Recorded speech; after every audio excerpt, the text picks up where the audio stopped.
क्या आपको पता है कि आप एक overseas main power supply company open करके महीने में जो है आप लाख से ज्यादा रुपए कमा सकते हो। यस, आपने सही सुना। अगर आप भी कोई भी overseas main power supply company open करना चाहते हो तो आप कमेंट बॉक्स में यस करके जरूर कमेंट कीजिए। तो नमस्कार, मैं हूं कुंदन शर्मा और आप देख रहे हैं YMW सॉल्यूशन का यूट्यूब चैनल, जहां पे मैं समय समय पे आप लोगों के लिए बिजनेस से रिलेटेड वीडियो लेकर आते रहता हूं। तो जिन लोगों ने अभी तक चैनल को नहीं सब्सक्राइब किया, सब्सक्राइब करना और बेल आइकन प्रेस करना ताकि आने वाले जितने भी वीडियो है उसकी नोटिफिकेशन सबसे पहले आपको मिल पाए।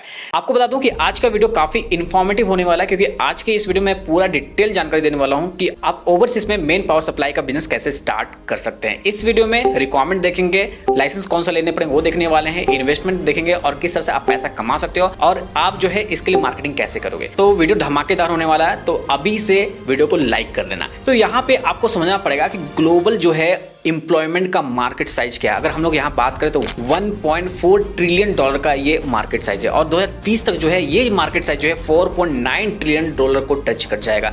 तो आप समझ सकते हैं कितना बड़ा मार्केट साइज है।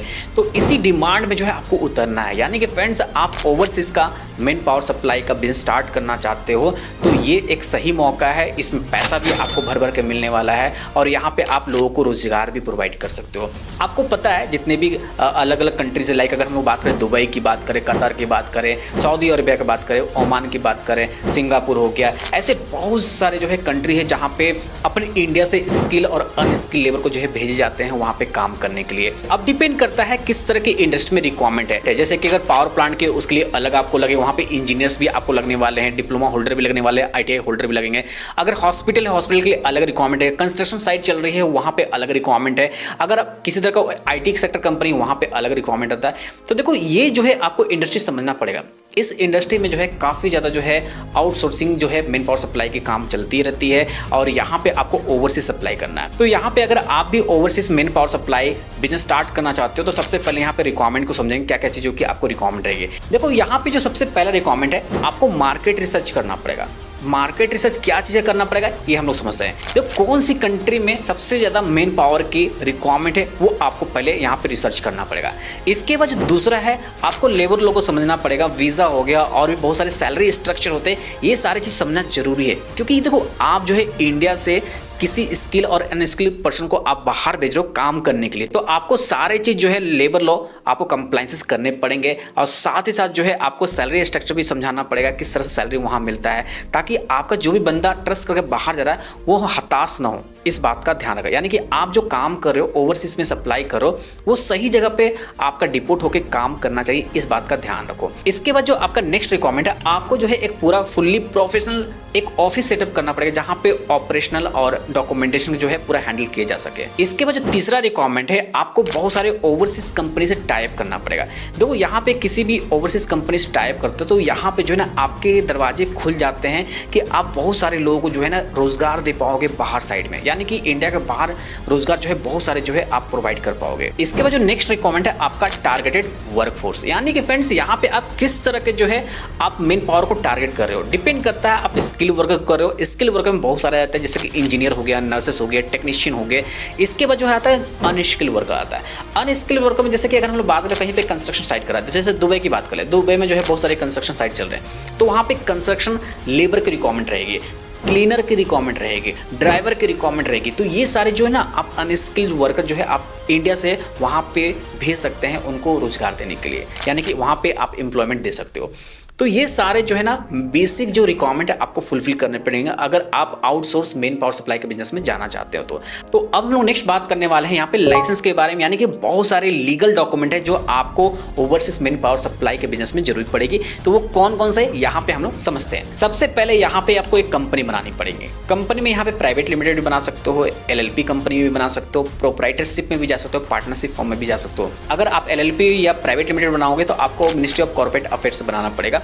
तो इसके लिए आपको हताश नहीं होना है। आप YMW फाइनेंशियल सर्विसेज के माध्यम से सारे जो है ना लाइसेंस आप हमारे यहाँ से बना सकते हो। इसके बाद जो दूसरा लाइसेंस है, आपको RA का लाइसेंस बनाना पड़ता है, यानी कि रिक्रूटमेंट एजेंसी का लाइसेंस बनाना पड़ता है, जिसको POE लाइसेंस भी बोलते हैं, प्रोटेक्टर ऑफ इमिग्रेंट्स लाइसेंस बोलते हैं। ये सबसे इंपॉर्टेंट लाइसेंस होता है, जिसमें सिर्फ गवर्नमेंट फी जो है ना आपका 25,000 का होता है और उसमें बैंक गारंटी आपको 50 लाख का डिपार्टमेंट को सबमिट करना पड़ता है। और इस लाइसेंस को पूरा लेने में लाइसेंसिंग को लेकर आपको लमसम 7 से 8 लाख रुपए खर्च हो जाएंगे। यानी कि समझ सकते हो इसमें 60 लाख का लपेड़ा है। यानी कि अगर आप आरए का लाइसेंस लेते हो तो 60 लाख का आपको लेके चलना है कि 60 लाख रुपए आपको लगेगा। देखो बैंक गारंटी जो रहता है ना, आप इसमें जो बैंक गारंटी सबमिट करो वो पैसा आपके अकाउंट में ही रहेगा। बैंक क्या करेगी, एक बैंक गारंटी इशू कर देगी उस पर्टिकुलर डिपार्टमेंट के नाम पे। वो डिपार्टमेंट कभी भी उस बैंक गारंटी को रिम्बर्स कर सकता है, इस बात का ध्यान रखा, क्योंकि वो प्लेज किया रहता है। तो पैसा आपके अकाउंट में ही रहेगा, पैसा कहीं जाने वाला नहीं है, बस बैंक गारंटी एक बन के डिपार्टमेंट में सबमिट होता है। यहाँ तक क्लेरिफाई हुआ। इसके बाद नेक्स्ट जो है आपको एग्रीमेंट एंड कॉन्ट्रैक्ट्स आपको करने पड़ेंगे। ये किससे, जितने भी फॉरेन कंपनी, जैसे मैंने बाहर की बात की, जैसे कि आप दुबई भेज रहे हो, कतर भेज रहे हो, तो वहाँ पे बहुत सारे फॉरेन कंपनी हो, उनसे भी जो है आपको एक कोलैबोरेशन होगा, उनसे भी आपका एग्रीमेंट साइन होगा, एमओयू साइन होगा कि आप इतने दिनों के लिए जो है आप मेन पर्स वहाँ पे सप्लाई करोगे। ये चीज़ क्लैरिटी हो पाई। इसके बाद सबसे इंपॉर्टेंट चीज़ कंप्लायंसेस की बारी आती है। कंप्लायंसेस में क्या क्या हो जाएंगे, देखो यहाँ पे आपको पहले इंश्योर होना पड़ेगा कि आपके जो वर्कर है उसका प्रॉपर वीज़ा, इंश्योरेंस और कॉन्ट्रैक्ट मिल रहे हैं कि नहीं, ये चीज़ का ध्यान रखना है। तो आपका जो भी वर्कर होगा उसका पूरा जो है आपको ही ख्याल रखना है, इंश्योरेंस से लेके वीज़ा से लेके किसी तरह कोई दिक्कत नहीं आनी चाहिए। तो इसलिए जो है ये प्रॉपर मेंटेन करके आपको चलने पड़ेंगे। तो ये सारे जो है आपको लीगल लाइसेंस आपको लेकर आगे बढ़ना पड़ेगा। यहाँ तक पूरा क्लेरिफाई हो गया। तो अब हम लोग नेक्स्ट बात करने वाले हैं इन्वेस्टमेंट के बारे में। इन्वेस्टमेंट की यहाँ पे बात करें तो सबसे पहले यहाँ पे जो इन्वेस्टमेंट लगेगा आपको ऑफिस सेटअप करने में लगेगा। आपको ऑफिस सेटअप करने में अराउंड जो है 5 से 8 लाख रुपए आपको लगने वाला है, क्योंकि आपको पूरा फुल्ली प्रोफेशनल ऑफिस आपको सेटअप करना है। तो ये सबसे पहला काम रहा। इसके बाद जो आपको लाइसेंस लेना है, लाइसेंस लेने में आपको 60 लाख रुपए का खर्चा आ जाएगा। तो 60 लाख रुपया यहाँ पे एक अलग आपका इन्वेस्टमेंट हो गया। इसके बाद जो आपका नेक्स्ट इन्वेस्टमेंट है, आपको स्टाफ को सैलरी देने में जाएगा। देखो आप बहुत सारे स्टाफ को हायर करोगे, क्योंकि वहाँ पे ऑपरेशन डॉक्यूमेंटेशन का काम होगा।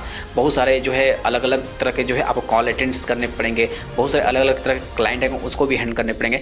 तो यहाँ पे जो आप अपने स्टाफ की सैलरी जो है आप यहाँ पे 50,000 रुपये पर मंथ आपको लेके चलो कि इतना आपका एक्सपेंसेस होने वाला है। इसके बाद जो आपका नेक्स्ट एक्सपेंसेस है यहाँ पे मार्केटिंग का। देखो क्या है ना कि आप यहाँ पे ओवरसीज मेन पावर सप्लाई का आपने कंपनी खोला है, तो आपके पास स्टूडेंट आने चाहिए, यानी कि आपके पास जो है अनएम्प्लॉयड लोग आने चाहिए। कैसे पता चलेगा कि आपने ओवरसीज मेन पावर सप्लाई की कंपनी खोला है? इसके लिए आपको मार्केटिंग करना पड़ेगा। तो मार्केटिंग में यहाँ पे जो है आपको 1 से 2 लाख रुपए का बजट रखना पड़ेगा, क्योंकि आज के समय में डिजिटल ऐड चलाओगे तो वहाँ पैसा भर भर के आपको लगने वाला है। इसके बाद जो आपका लास्ट इन्वेस्टमेंट यहाँ पे एक मिसलेनियस एक्सपेंस लेके चलते हैं, जिसको भी 1 से 2 लाख रुपये हम लोग कंसिडर करते हैं। तो यहाँ पे अगर हम लोग पूरी तरह से अगर बात करें तो आप जो है इस बिजनेस को 70 लाख में स्टार्ट कर सकते हो। बेसिकली यहाँ पे पूरा 70 लाख आपका लगा नहीं है, आपको यहाँ पे जो है 15 लाख ही लमसम आपको लगेगा। क्योंकि देखो यहाँ पे जो है ना आपका मेजर जो पोर्शन है वो बैंक गारंटी में जाता है, जो कि 50 लाख का रहता है। जब भी आप आरए का लाइसेंस निकालो, जिसको हम लोग पीओई बोले, प्रोटेक्टर ऑफ इमिग्रेंट्स का जो लाइसेंस होता है, तो उसको लेने में ही जाता है। तो यहाँ पे पूरे अच्छी तरह से क्लियरफाई हो गया कि कितना आपको यहाँ पे इन्वेस्टमेंट टोटल लगने वाला है। तो यहाँ पे इन्वेस्टमेंट क्लियर है। तो अब हम लोग नेक्स्ट बात करेंगे यहाँ पे कि आप इस बिजनेस से कितना महीने में इनकम जनरेट कर सकते हो। देखो ये एक तरह का ऐसा बिजनेस है जहाँ पे जो आपका इनकम है टोटली डिपेंड करेगा कि आप पूरे महीने भर में कितने नंबर ऑफ वर्कर को जो है आपने बाहर भेजा है काम करने के लिए। आप पर वर्कर जो है आप चार्ज कर सकते हो। अगर आप यहाँ पे महीने में 20 वर्कर को भी भेजते हो, देखो 20 वर्कर तो बहुत मिनिमम हुआ, जो सप्लाई करते हैं उनसे पूछना 50-50 लेबर बाहर भेजते हैं, तो 20,000 रुपये अभी आप लेते हो, तो 50 लेबर से आप ले रहे हो, जो कि स्किल भी हो सकता है, अनस्किल भी हो सकता है। तो सोचो कितना आप कमा सकते हो इससे। ये तो मैंने मिनिमम बताया। अगर आप मुंबई साइड जाओगे ना तो कोई 50,000 रुपया तक चार्ज करते हैं। तो यहाँ पे अगर आप मिनिमम 20,000 का भी आप एक लेके चलो और 50 आप यहाँ पे वर्कर को आप बाहर भेज रहे हो, तो उसके अकॉर्डिंग चेक कर लो कितना आप कमा सकते हो। देखो 5 दूनी 10, आप यहाँ पे पूरे महीने में रुपया का जो है आप यहाँ पे इनकम जनरेट कर सकते हो। तो यहाँ पे आपका खर्च ज़्यादा कुछ है नहीं। यहाँ पे जो आपने स्टाफ हायर किया होगा उसका मंथली सैलरी जाएगा, इलेक्ट्रिसिटी बिल जाएगा, इसके अलावा जो भी अदर ओवरहेड एक्सपेंसेस हो सकता है। अगर ऑफिस का रेंट पे लिया तो उस ऑफिस का रेंट का भी आपको पैसा देना पड़ेगा। कितना भी कुछ कर लो, आपका रुपया आपके पास में सेव होने वाला पर मंथ। अब यहाँ पे सबसे इंपॉर्टेंट चीज़ आता है कि सर आपने मार्केटिंग के लिए भी बताया। देखो मार्केटिंग का इनिशियल लेवल पे मैंने बता दिया कि 1 से 2 लाख रुपये आपको खर्च करने पड़ेंगे। अब इसी पैसे को जो है आपको अगेन मार्केटिंग में लाना पड़ेगा। तो अगेन जो है आप 1 लाख रुपए 2 लाख रुपए जितना एक्सपेंड करते हो उसके अकॉर्डिंग जो है आपके पास में नंबर ऑफ कैंडिडेट आते रहेंगे ओवरसीज में काम करने के लिए। तो यहाँ पे डिपेंड करता है कि आप मार्केटिंग किस तरह से करते हो। तो चलो अब हम लोग नेक्स्ट पोर्शन बात करेंगे मार्केटिंग के बारे में कि देखो आप किस तरह से मार्केटिंग कर सकते हो ताकि लोगों के अंदर जो है आपका अवेयरनेस आए और आपके पास ज़्यादा से ज़्यादा कैंडिडेट पहुँचे, ताकि आप जो है उस कैंडिडेट को बाहर आप एम्प्लॉय करके आप अच्छा खासा पैसा कमा पाओ। तो सबसे पहले जो आपका मार्केटिंग स्ट्रेटेजी में आता है, आपको डिजिटल मार्केटिंग करना पड़ेगा। डिजिटल मार्केटिंग में आप फेसबुक में आप यहाँ पे ऐड चला सकते हो, लिंक्डइन में भी आप चला सकते हो। इसके साथ जो है naukri.com पर भी जो है आप खुद को रजिस्टर करके स्पॉन्सरशिप जो है आप वहाँ पे ऐड रन करवा सकते हो। तो ये सारे जितने भी चीज़ है वहाँ पे डिजिटल ऐड चलाने पड़ेंगे, तो इससे काफ़ी अच्छा खासा जो है ना आपके पास कैंडिडेट मिल जाते हैं। इसके बाद आप अपनी खुद की कंपनी की वेबसाइट बनाओ, वहाँ पर वैकेंसी को पूरी लिस्ट करो और जितने भी आपने ओवरसीज में वर्कर को सप्लाई किया उसका टेस्टिमोनियल भी आप वहाँ पे पोस्ट करो, ताकि लोगों को बिलीव हो सके वहाँ पे जो है थोड़ा जेन्युइन आप का जो भी कंपनी वो वहाँ पे प्रोवाइड हो सके। इस चीज़ का ध्यान रखो। इसके साथ साथ जो है बहुत सारे ट्रेनिंग सेंटर या स्किल डेवलपमेंट के जो है सेंटर्स रहते हैं, उससे कॉलेब करो, वहाँ से भी अच्छे खासा जो है आपको कैंडिडेट मिल जाते हैं। देन इसके अलावा जो है नेटवर्किंग आपको फाइंड आउट करना पड़ेगा। बहुत सारे इंटरनेशनल जॉब फेयर रहते हैं, कॉन्फ्रेंस में जो है इस सब में पार्टिसिपेट करना चाहिए। इसके थ्रू पार्टिसिपेट करने से जो है ना आपका जो अवेयरनेस है लोगों तक ज़्यादा पहुँचता है। इसके बाद लास्ट आती है हम एक नेटवर्किंग का। आपका नेटवर्किंग भी काफ़ी स्ट्रांग होना चाहिए अगर आप ओवरसीज मेन पावर सप्लाई में जाना चाह रहे हो। यहाँ पे जितने भी रिक्रूटमेंट एजेंसी हो गई या फॉरेनर जितने भी कंपनीज हो गई उसके साथ आपके अच्छे रिलेशन होने चाहिए। आप अगर नहीं है तो उसको बिल्डअप कीजिए। इसलिए मैं बोलता हूँ जितने भी इंटरनेशनल जॉब फेयर हो तो वहाँ पे आपको जाना चाहिए, कॉन्फ्रेंस में पार्टिसिपेट करना चाहिए। इससे आपका कंपनी का अवेयरनेस जो है लोगों तक पहुँचता है। तो कोशिश कीजिए ये मार्केटिंग स्ट्रेटेजी यूज़ करने का, आपको नंबर ऑफ लीड्स मिलेंगे और इसी कैंडिडेट को आप अच्छी जगह प्लेस करके ओवरसीज में आप पैसा कमा सकते हो। और बता दूँ कि बाहर वाली कंपनी से भी जो है आपको पैसा मिलता है। यानी कि फ्रेंड्स यहाँ पे पैसा आपको दोनों तरफ से मिलता है। आपको कैंडिडेट से भी आप ले सकते हो, आप जो है बाहर वाली जो कंपनी वो भी आपको प्रोवाइड करिए। तो यहाँ पे को भर भर के मिलने वाला है अगर आप ओवरसीज के मेन पावर सप्लाई के बिजनेस में एंटर करते हो। तो यहाँ पे एक जरूरी बात आपको बताना चाहता हूँ, अगर आप ओवरसीज मेन पावर सप्लाई के बिजनेस में एंटर करना चाहते हो तो ये एक हाई डिमांड और हाई प्रॉफिटेबल बिजनेस है, लेकिन इसमें लीगल कंप्लायंसेस और क्वालिटी सर्विस देना सबसे जरूरी है। इस बात का ध्यान रखना। अगर आप इस बिजनेस में शुरुआत करना चाहते हो तो सबसे पहले ना आप प्रॉपर रिसर्च करो। अगर आप प्रॉपर रिसर्च नहीं करते तो आप इस बिजनेस में फेल भी हो सकते हो। तो आपका यहाँ पे सबसे पहला जो प्रायोरिटी क्या होना चाहिए कि आपका प्रॉपर रिसर्च एंड प्लानिंग होना चाहिए इस बिजनेस से रिलेटेड, तब भी जो है आपको इस बिजनेस को स्टार्ट करना चाहिए। इसके अलावा बता दूं कि आप लोगों के मन में क्वेश्चन एक चल रहा होगा कि सर हम लोग POE लाइसेंस कैसे बनाएं, जिसको रिक्रूटमेंट एजेंसी का लाइसेंस बोलता है, जिसके लिए मैंने बहुत सारे अमाउंट बताए थे। जिसके लिए मैंने बताया कि 50 लाख रुपए आपको इसलिए बैंक गारंटी आपको सबमिट करना पड़ता है। देखो उससे रिलेटेड मैं सेपरेट वीडियो लेकर आऊँगा। उसका एक अलग ही SOP है। जब आप एप्लीकेशन सबमिट करते हो ना तो उसके एक नोडल ऑफिसर आते हैं, आपके प्रॉपर ऑफिस की जो है ना वेरिफिकेशन करते हैं। वेरिफिकेशन करने के बाद ही जो है ना आपका वो अप्रूवल के लिए पुटअप करते हैं। और वो जो लाइसेंस है आपको 1 साल के लिए मिलता है, जिसका गवर्नमेंट फी मैंने बताया 25,000 का है। रिन्यूअल के समय भी जो है आपको फीस देना पड़ता है, बट याद रखना रिन्यूअल में जो है आपका किसी तरह कोई भी वेरिफिकेशन नहीं होता है।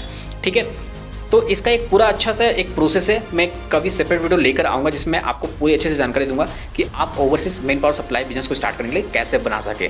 तो इसका जो वीडियो है ना आपको YMW फाइनेंशियल सर्विसेज पे मिलेगा। तो जिन लोगों ने अभी तक YMW financial services YouTube channel को सब्सक्राइब नहीं किया, सब्सक्राइब जरूर कर लेना, क्योंकि वहाँ पे लीगल कंप्लायंस और लीगल लाइसेंस के वीडियो समय समय पर आप लोगों को दिए जाते हैं। तो बस आज के लिए इतने ही रखते हैं इस वीडियो में। धन्यवाद। जय हिंद।